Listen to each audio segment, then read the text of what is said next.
అక్రమ వలసదారుల్ని ఏరేస్తానన్న ట్రంప్ ఎట్టి పరిస్థితుల్లో వదలట్లేదు. తాజాగా అక్రమ వలసదారులను ఏరివేసే కార్యక్రమాన్ని ఫెడరల్ అధికారులు చేపట్టడంతో అమెరికాలో లాస్ ఏంజల్స్లో తలెత్తిన ఘర్షణలు రెండో రోజైన శనివారం కూడా కొనసాగినాయి. పోలీసులు బాష్పవాయుగోళాలు ప్రయోగించి ఆందోళనకారులను చెదరగొట్టారు. ఆదివారం కూడా జరిగినాయి. వాళ్ళ మీద పెప్పర్ స్ప్రే కూడా ప్రయోగించారు. పోలీసుల మీద నిరసనకారులు రాళ్లు రువ్వారు. దీంతో నేషనల్ గార్డ్స్ దళాలకు చెందిన 2,000 మంది అమెరికా అధ్యక్షుడు డొనాల్డ్ ట్రంప్ రంగంలోకి దింపారు.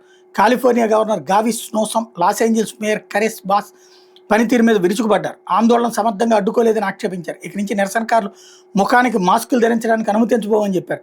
ఉద్రిక్తతలు కొనసాగుతున్న ప్రాంతాలకు నేషనల్ గార్డ్స్ దళాలు చేరకముందే వాళ్ళు అద్భుతంగా పనిచేశారని ట్రంప్ కితాబు ఇవ్వడం గమనార్హం. నేషనల్ గార్డ్స్ని రంగంలోకి దింపడం మీద గవర్నర్ గావిస్ సుసమ్ అభ్యంతరం వ్యక్తం చేశారు. ఈ నిర్ణయం ఉద్రిక్తతలు మరింత పెంచుతుందన్నారు. ఫెడరల్ అధికారుల మీద, పోలీసుల మీద ఎవరు దాడి చేసినా వాళ్ళు జైలుకి వెళ్ళడం ఖాయమని FBI డైరెక్టర్ కాష్ పటేల్ హెచ్చరించారు. లాస్ ఏంజల్స్లోని పారామౌంట్ సిటీలో వలసదారులు అధికంగా ఉండే ప్రాంతాలకు కొన్ని రోజులుగా ఇమ్మిగ్రేషన్, కస్టమ్స్ ఎన్ఫోర్స్మెంట్ అధికారులు తనిఖీలు నిర్వహిస్తున్నారు.